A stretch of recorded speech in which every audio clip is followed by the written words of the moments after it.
দাদু ভাই, দিদি ভাই, আজকে রান্না করব মটন কষা। আলুগুলোকে কেটে নিলাম, তারপরে ধুয়ে নিলাম। মটন কষার জন্য মশলাটাও বেটে নিলাম।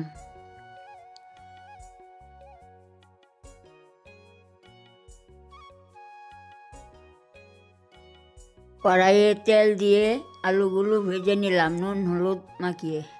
দেখো, আলুগুলো দেওয়ার সময় কি আগুন ধরে গেছে। তোমরা সাবধানে রান্না করো। আলু ভাজা হয়ে গেলে পেঁয়াজ দিয়ে দিলাম। মশলাটা দিয়ে নাড়াচাড়া করলাম। পরে মটনগুলো দিয়ে নাড়াচাড়া করে আলুগুলোও দিয়ে দিলাম। ভালো করে কষিয়ে ঝোল দিলাম। ঝোল ফুটলে হয়ে গেলে নামিয়ে নিলাম। তরকারিটা কেমন হয়েছে কমেন্টে বলবে। একটা লাইক, একটা সাবস্ক্রাইব করে পাশে থাকবে।